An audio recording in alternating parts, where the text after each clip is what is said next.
When you purchase an ebook, you must agree to the terms of service that tells you what you can do with it. What is actually in that terms of service? What are you agreeing to when you buy an ebook? The answers might surprise you. In this episode, Srini Kadamati interviews Chris Groskopf on how the rise of digital products has eroded the ideas of traditional ownership. They discuss digital ownership from the point of view of the legal system, from the point of view of consumers and the companies who are creating these products. Chris is a data journalist who uses data and graphics and storytelling to build compelling news experiences. He's worked on multiple pioneering teams at organizations like the Chicago Tribune and NPR, and he's currently the first data editor at Quartz, which is a digital-first Atlantic publication. He's written about how complex systems like the stock market can fail and how most of the world's art is actually locked away in museums. Outside of journalism, he has worked on multiple Python data libraries like agate, proof, and csvkit. So he is experienced in engineering as well as data journalism.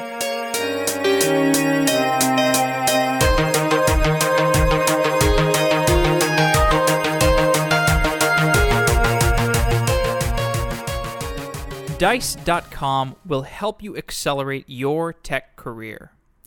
Whether you're actively looking for a job or need insights to grow in your role, Dice has the resources that you need. Dice's mobile app is the easiest and fastest way to get ahead. Search thousands of jobs from top companies. Discover your market value based on your unique skill set. Uncover new opportunities with Dice's new career pathing tool, which can give you insights about the best types of roles to transition to. Dice will even suggest the new skills that you'll need to make the move. Manage your tech career and download the Dice Careers app on Android or iOS today. And to check out the Dice website and support Software Engineering Daily, go to dice.com/SEDaily. Thanks to Dice for being a continued sponsor of Software Engineering Daily. And if you want to support the show and check out some new career opportunities, go to dice.com/SEDaily.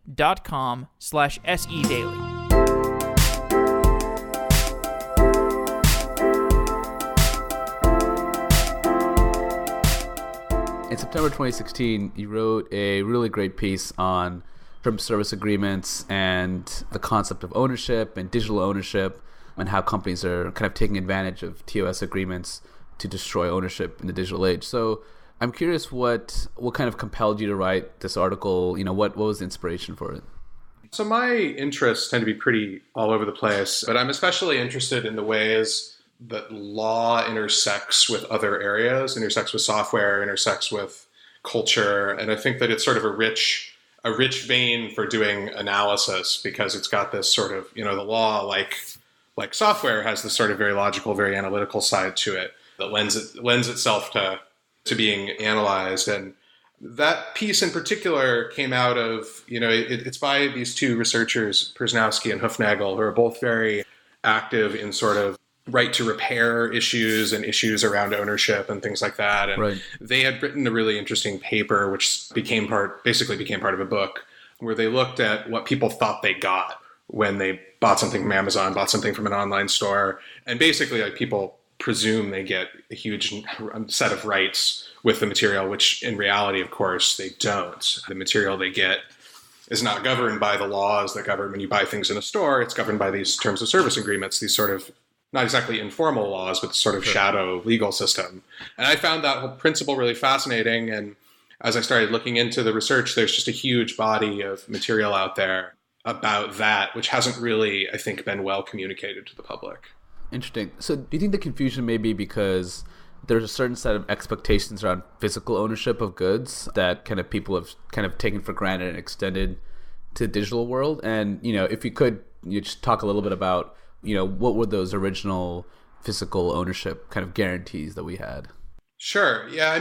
So they talk a lot about this in their analysis. And, you're right that there is like a set of expectations around buying things that come from, the long, long history of trading physical money for a physical object that you can then put on a shelf in your house. And people expect, for instance, that they're going to be able to lend it, that they're going to be able to give it to their kids when they die, that they can, toss it in the fire if they want to, get rid of it forever. There's these sort of very tactile expectations around ownership, which don't translate online. And one of the really interesting things that the researchers that I centered my piece on did is that they did a sort of thought experiment where they changed the text of the button that people clicked when they bought it from buy now to license now. Right.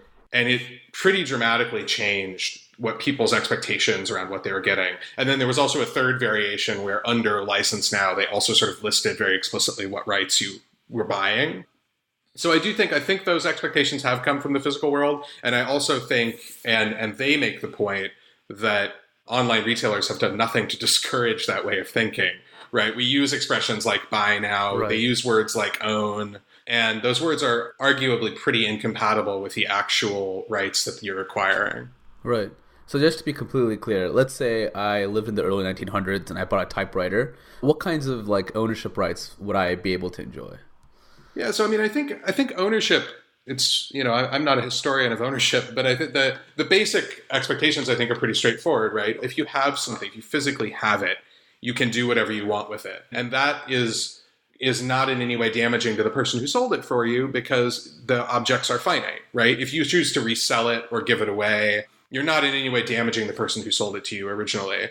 But with things like ebooks and video games, they're infinitely copyable. So the ability to resell them or copy them or give them away creates a whole complicated set of knock-on consequences. And the law and the courts have not caught up with that. So now we have this sort of alternative system that regulates those things that comes through terms of service agreements and privacy policies. And things like, the ability to break the typewriter or to resell it just doesn't map clearly to the world of the internet where information can just be copied infinitely. Yeah, no, that makes sense. That's actually really interesting. So you mentioned you're not a historian, but do you have a sense for the original property law that kind of protected the rights that, if someone tried to take your typewriter away, you could point to, and the court system could point to as you can't really do that. So I'm curious, do you have a sense for what those kinds of rules were, or what were the original laws around that?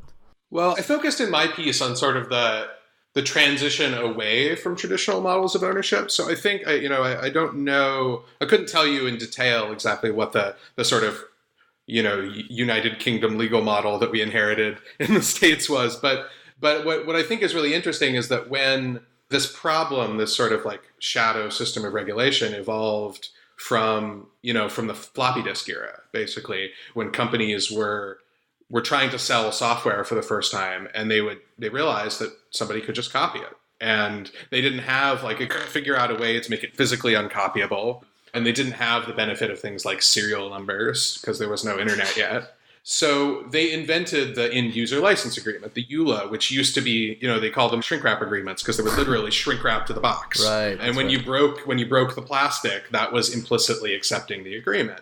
Those agreements they basically were able to say, by opening the box, you have effectively signed something that says that you're not going to copy it and give it away. And now, when we got to the internet, sort of 30 years later, those end-user license agreements are sort of transformed in the legal system into terms of service, which apply much the same principle to a much broader set of products and services. Sure. So were EULAs, how did the courts react to them, and how did they enforce them? Well, that's sort of one of the funny things about this, is that in many ways the courts still haven't caught up. I talked to a couple of legal experts about this, and the EULAs were originally, I think, greeted as sort of a hack to get around the fact that courts move slowly and technology moves quickly. So the legal system just couldn't adapt quickly enough to what was happening. I think there was, at least to a certain degree, some recognition of that by judges and others. So that, what some of the experts I talked to would say is that the contract law filled a gap where property law couldn't explain things, right? And so we got all of these things which had historically been governed by property law are now suddenly governed by contract law via end-user license agreements and then terms of service.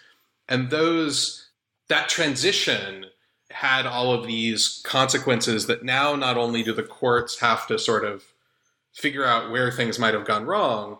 But in addition to that, they also have 30 years of fallout, because it's not like the technology stood still starting in the 1970s, right? Yeah. The technology is now infinitely more complicated than it was when we were shrink wrapping pieces of paper in boxes. So they also have to deal with all of that. Now, some of the people I talked to saw some good trends in sort of the courts, a few decisions that seem to maybe tend toward thinking about restoring some rights of ownership. But in the vast majority of cases that people I talk to who are for a more traditional property model are quite sanguine about it. They really don't foresee a clear path. And there's some crazy ideas around like using like the blockchain to track ownership, and that stuff is all very interesting. But, you know, if the courts can't answer the basic questions, the likelihood we're going to get a grand new regulatory scheme, I think it's pretty outlandish. Yeah, and I think like it seems like technology is not the problem here, or like we don't need a technological solution, right? It seems like we kind of need more of a legal solution or an agreement of some kind. Yeah, I mean that's one of the reasons why I like this particular story, and that drives a lot of the stories that I write, is that I find that there's a very popular line of thinking about problems being technical problems that end up being legal problems. You know, I'm reminded of, you know, a lot of the sort of civic hacking projects over the last 10 years or so. A lot of people went into those problems thinking that the problems with city government or the problems with state government were technical problems. That actually makes a lot of sense. So, you know, we used to have EULAs, and then we changed to TOS agreements because it turns out you can't shrink wrap digital, you know, SaaS software, and there's no like shrink wrap to turn over or whatever. But what is the difference between a EULA and a term service agreement for people who aren't familiar with it? Legally, it's a complicated question, but the basic principle is that EULAs cover software, and terms of service agreements cover services and things that you do on the web. So now there's a pretty fuzzy line there, as I think most of the listeners of this podcast will understand, that like what's an app?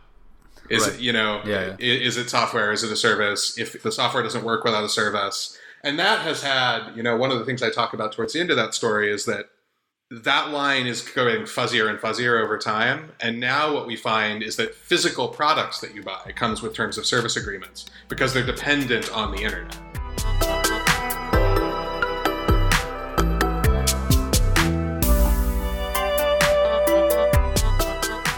Do you want the flexibility of a non-relational key-value store together with the query capabilities of SQL? Take a look at CTreeAce by Faircom. CTreeAce is a non-relational key-value store that offers ACID transactions complemented by a full SQL engine. CTreeAce offers simultaneous access to the data through non-relational and relational APIs. Companies use CTreeAce to process ACID transactions through non-relational APIs for extreme performance while using the SQL APIs to connect third-party apps or query the data for reports or business intelligence. CTreeAce is platform and hardware agnostic, and it's capable of being embedded, deployed on premises, or in the cloud. Faircom has been around for decades, powering applications that most people use daily. Whether you are listening to NPR, shipping a package through UPS, paying for gas at the pump, or swiping your Visa card in Europe, Faircom is powering you through your day. Software Engineering Daily listeners can download an evaluation version of CTreeAce for free by going to softwareengineeringdaily.com/Faircom. Thanks to Faircom CTreeAce for being a new sponsor of Software Engineering Daily, and you can go to softwareengineeringdaily.com/Faircom to check it out and support the show.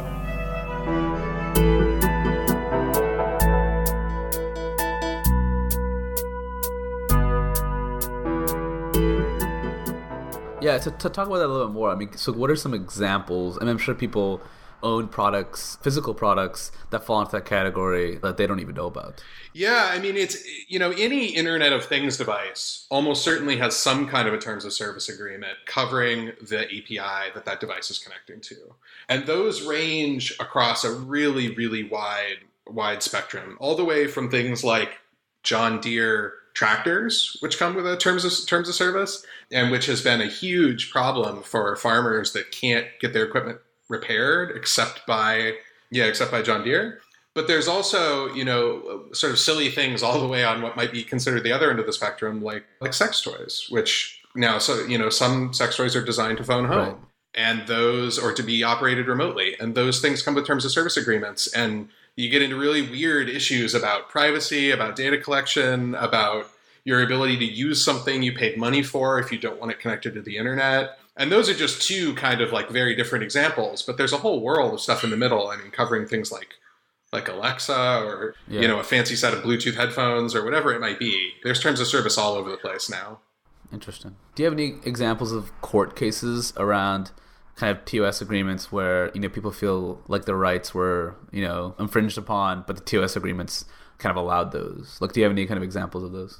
I don't have any ready right at hand. The truth is that the TOS agreements are pretty untested in courts. So if you I talked to one expert, Nancy Kim, and she's covered this in really fine detail and has written a book about it. And I think the truth is, or what I was able to suss out from talking to her, is that a lot of these things are dependent on a pretty classical interpretation of property law. And they just haven't been tested in, not all of the aspects of these things have been tested in modern legal environments.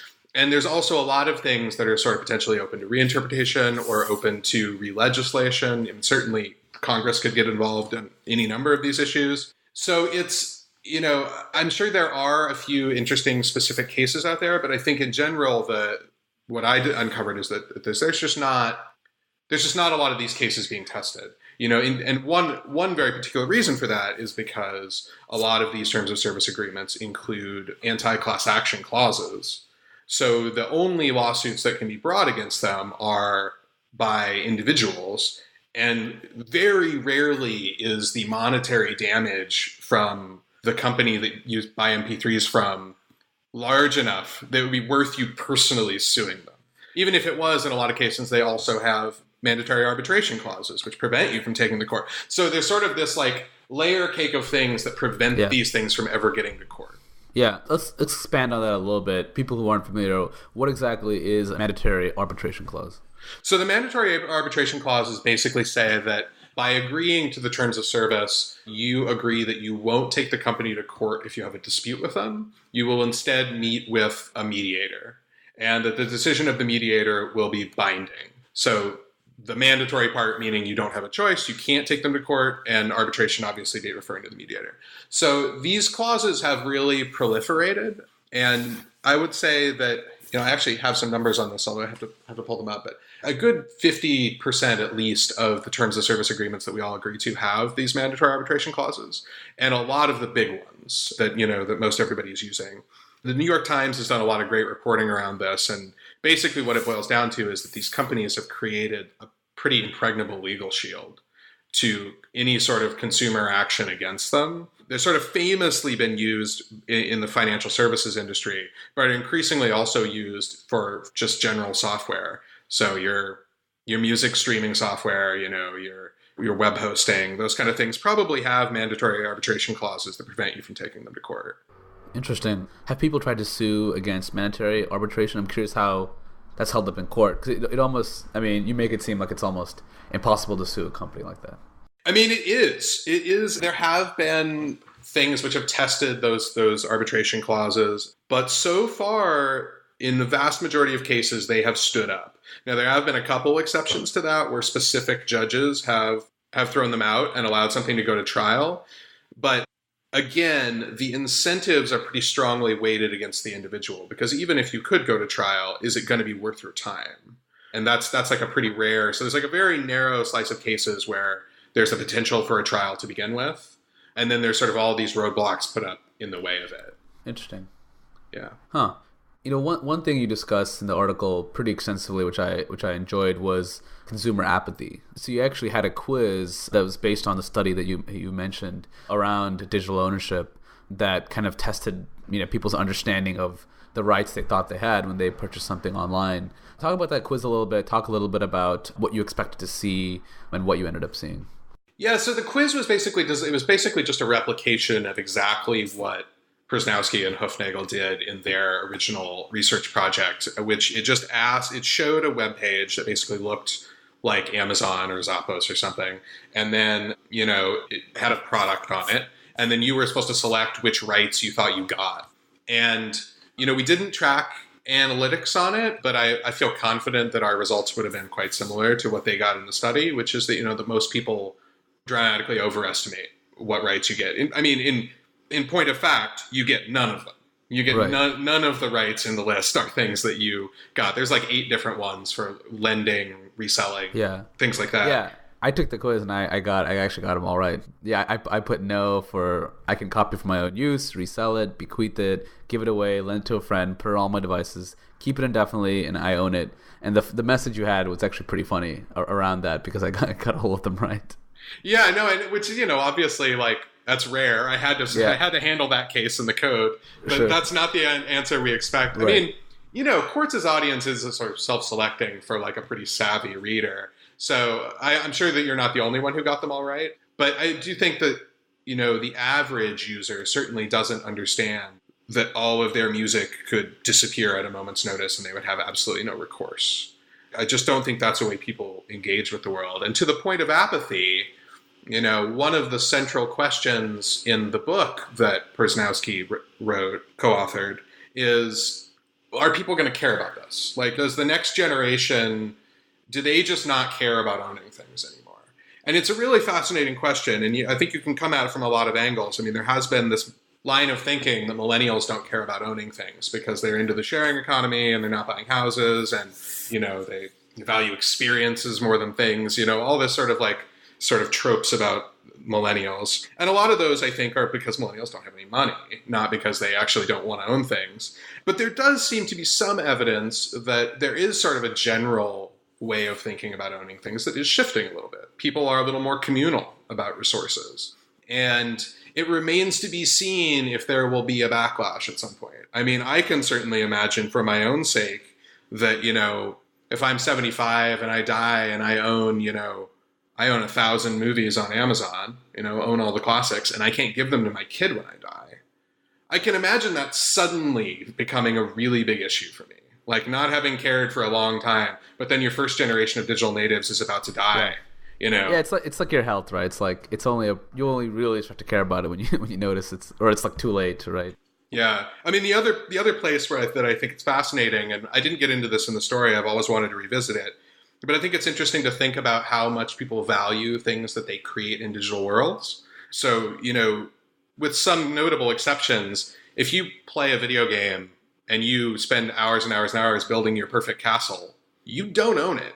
And you don't own the rights to the way it looks, and you don't own the ability to replicate it on your own server, and you don't own anything about it. So I think there's an interesting question to what extent, kids today, kids yesterday, and kids tomorrow are going to grow up feeling quite a cultural deficit for not actually having anything that they make.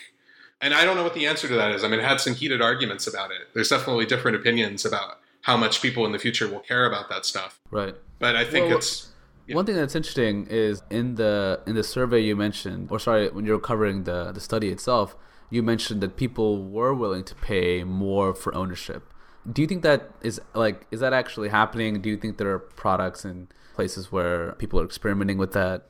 Yeah, so they tested that by basically giving people multiple price points with different levels of ownership, and people were willing to pay slightly more to own it. Not it was like a 10 or 15% increase, not a huge amount.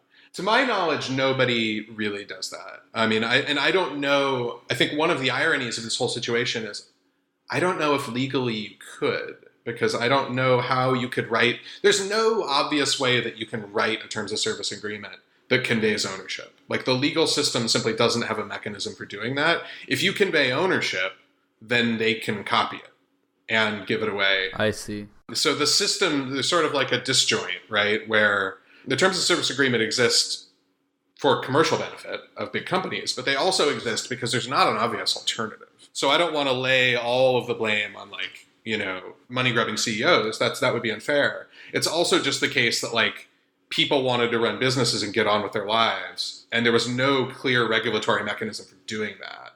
So now we're in this situation with this really, really stupendously ad hoc system. Yeah. And it's unclear what to do about it. Yeah, it's interesting you mentioned that because just last weekend I was with family and we were on iTunes, I guess, and we were looking for a movie to watch, and we weren't even like, it was like $15 or something to own, with air quotes, the movie, and like $3 or $5 to rent it for 24 hours.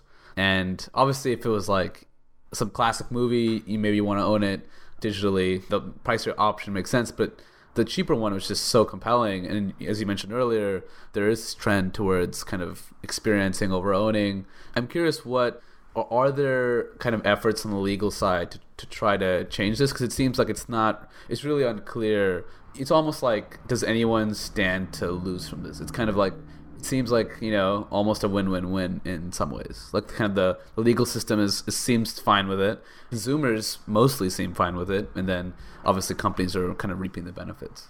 Yeah, well, I think to a certain extent, so we'll have to see. That example you described of should you rent it or own it on iTunes, of course, the truth is it's should you rent it for a day or should you rent it until you die or they go out of business, right? That's the actual choice they're giving you. I don't think that there has been at this point sort of the level of widespread discontent or even understanding that's necessary as a preface to discontent for there to be like an organized movement against this. There are certainly scholars out there who are sort of sounding the alarm about this, but I don't think they're getting a lot of play. There has been, now the exception to that is, there are a couple related issues that have gotten a lot of attention. So right to repair, the ability to basically like fix your tractor or fix other things that have software in them.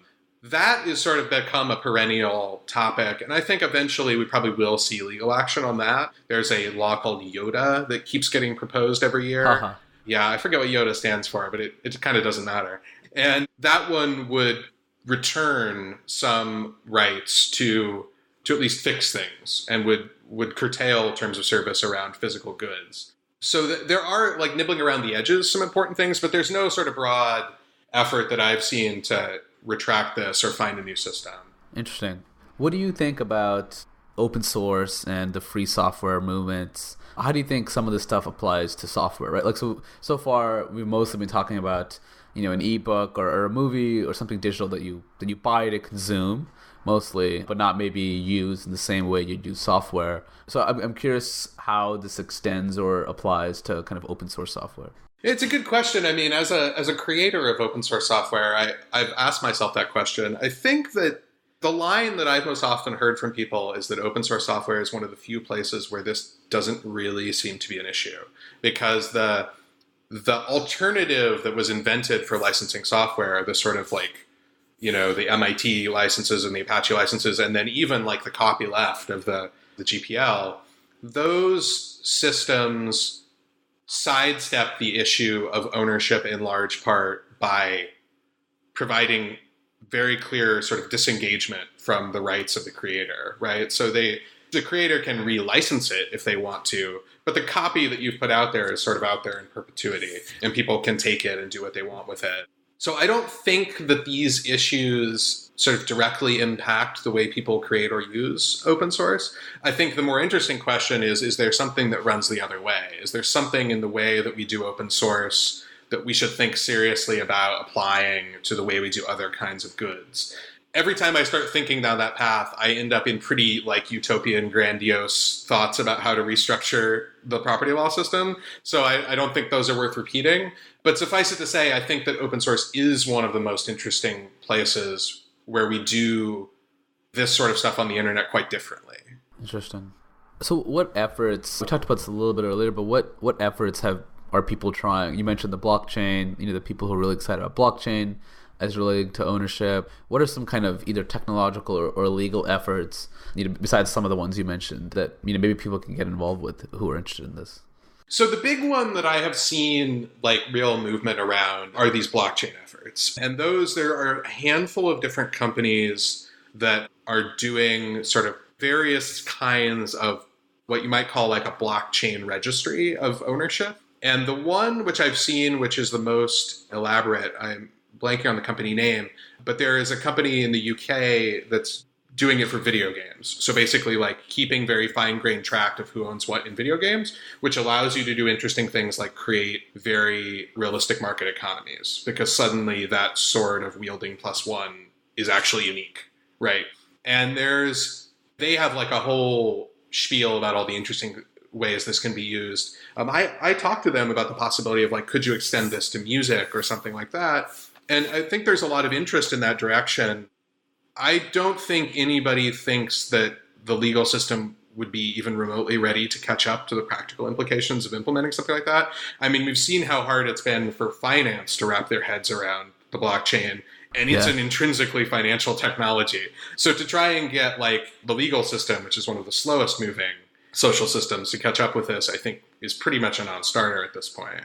But there have been some interesting stuff. You know, Hufnagel, who I mentioned before, has written about blockchain applications of the blockchain to ownership. The other sort of idea that comes around every now and then is the idea that you need some sort of centralized system of registering these things, whether blockchain or not. So you could imagine the government having a role in tracking who owns, digital goods. That comes with its own raft of problems. So we'll see. I don't think any of them are in the offing, but there are people thinking about interesting things.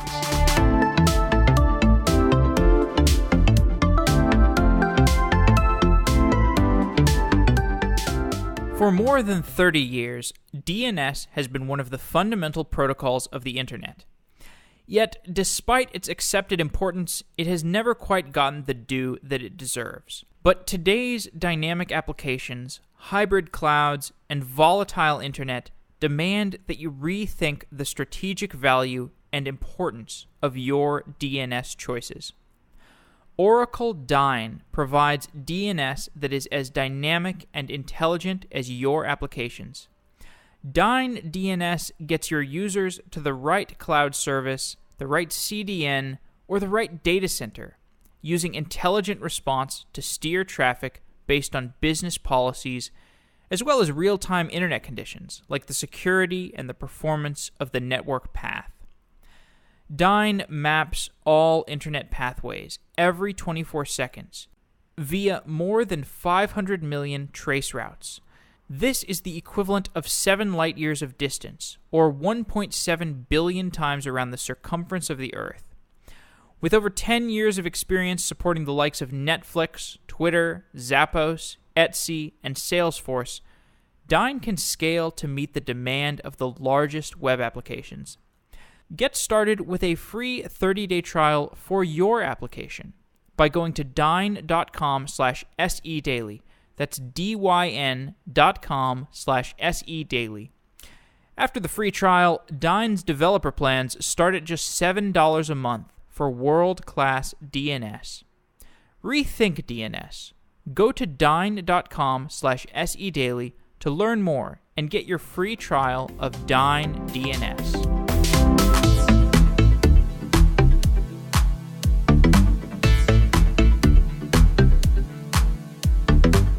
How would these blockchain approaches work in terms of how hard would they be to integrate into a product? How would it be from a consumer standpoint? Is it really, it seems almost like a digital serial number that, like our hardware products have.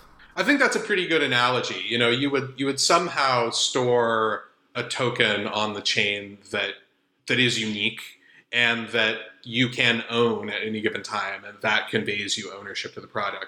How exactly that interfaces with the thing you own, I think that's the part that the UK company I mentioned has been working on, which is sort of like, how do you use that token to sort of unlock the thing that you're using, right? Because you still need some central repository that says, yes, that token conveys access to this thing. Maybe that has to go over the internet to do that. I think there's a lot of interesting problems there. I also think that those are technical problems and therefore probably solvable problems. Whereas I think the legal problems are much less tractable. Right. That makes a lot of sense. So let's talk a little bit about Quartz Things and, a little bit of your work there. So what exactly is Quartz Things? What do you guys focus on? So Quartz, we describe it as a guide to the new global economy. And it's, Quartz as a brand is basically it's a new way of doing business news. So we draw business news quite broadly to include sort of all things that smart, savvy business people would be interested in reading about. And then the things team inside of that is a somewhat nebulously defined team of people who also write code and design products and sort of build these journalism-centered, unique projects. So all of us, one of the things that differentiates us from, sort of graphics desks at a lot of other places is that we are all reporters and coders. So everybody on our team both writes the words and the JavaScript or Python or whatever it may be. And, that allows us to sort of engage with a kind of story that a lot of other reporters would have a harder time getting into, and allows us to tell stories in a way that can be quite unique. So the piece we were just talking about, building that quiz sort of gives people a different entree into that topic. So that's basically what we are. Now, my own role as data editor, which is a new role as the beginning of the year, my role is now sort of interface with the newsroom and sort of spread the things capabilities more widely. So I'm doing a lot of training and a lot of work directly with other reporters so that we can have a lot of projects that are a little bit better rather than the occasional project that's a lot better. Right.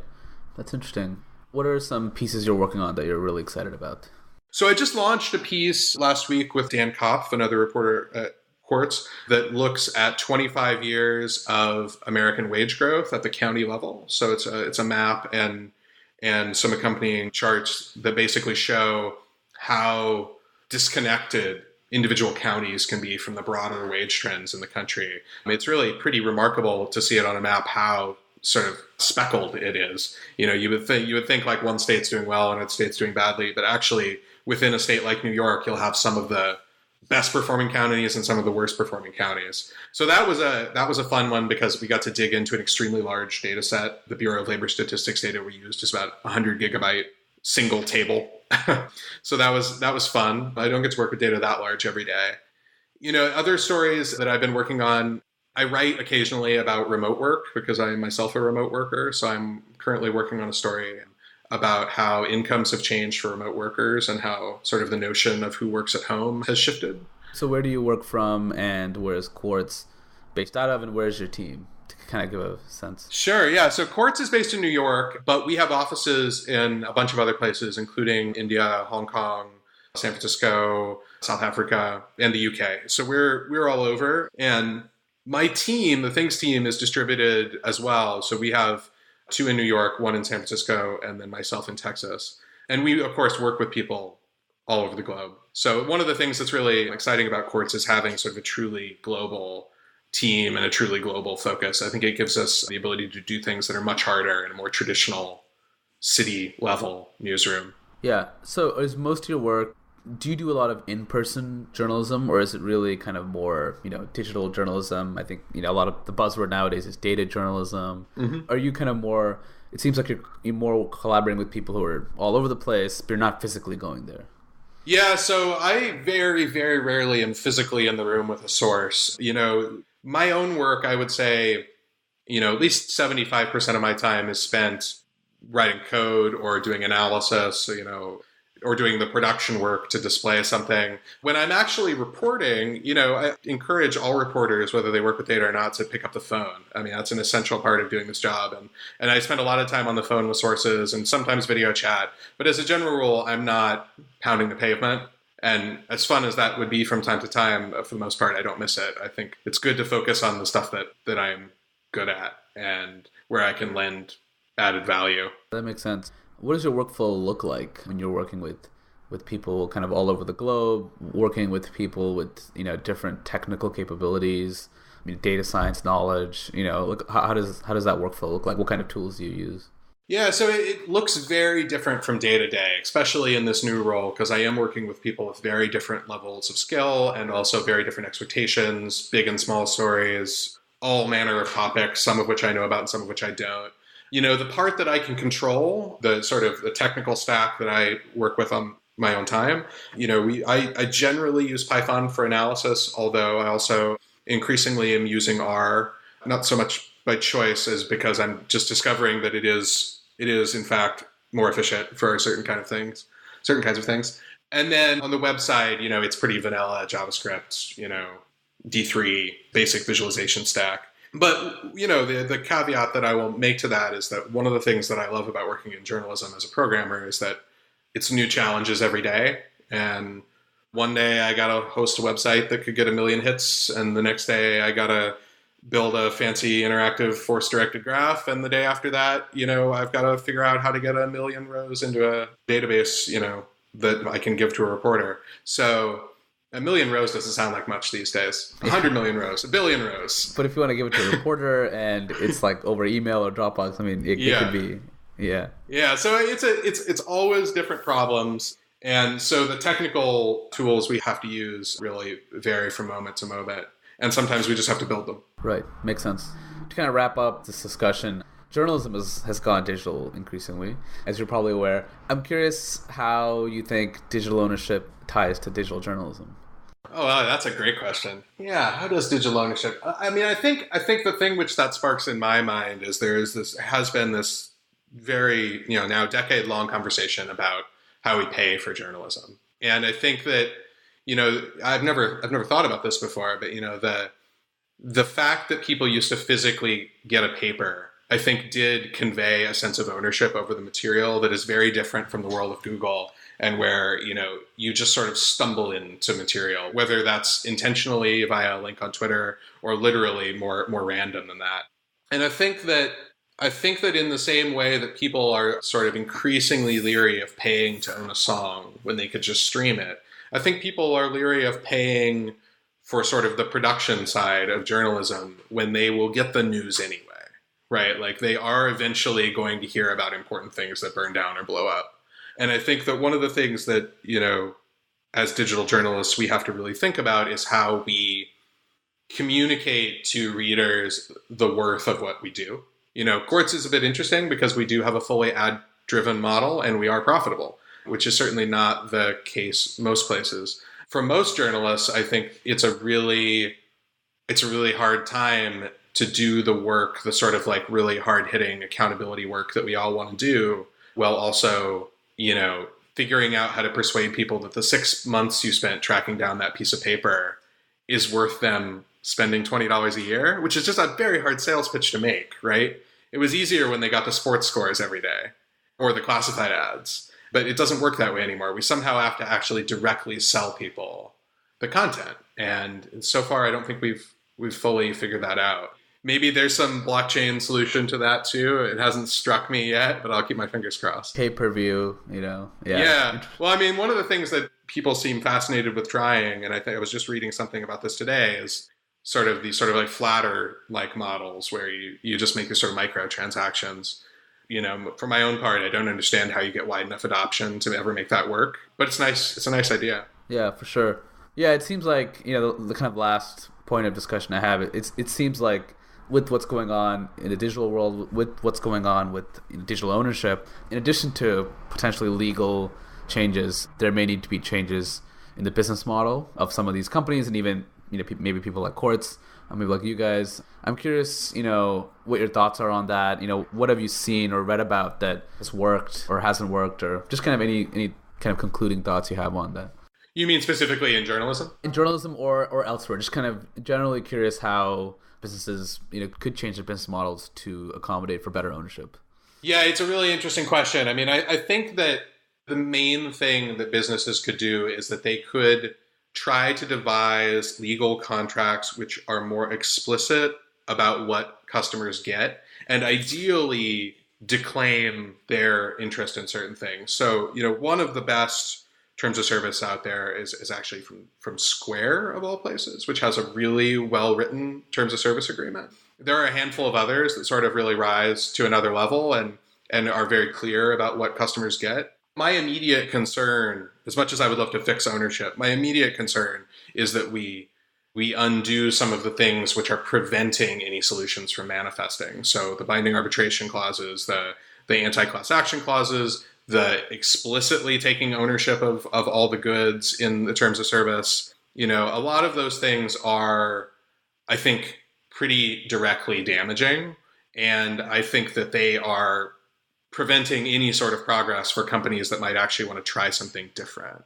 So hopefully we make some progress on those, and then the bigger picture things might start to become a little more clear. No, that makes a lot of sense. So you mentioned the Square's term service agreement is easier to understand. Is it still written in the classical legalese way, or that's something that's kind of always interested me? Is just like the fact that even if they're well written, they're really long. They're not really annotated. There's not really usually any images. So I'm curious if maybe the world needs like a rap genius for term service agreements or something.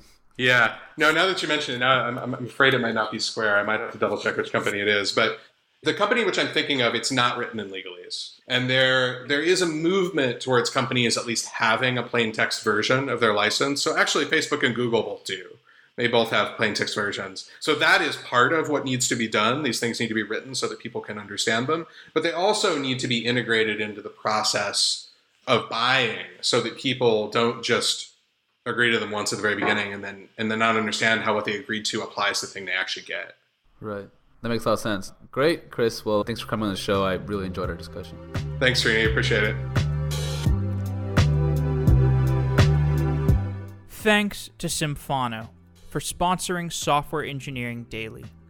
Symfano is a custom engineering shop where senior engineers tackle big tech challenges while learning from each other.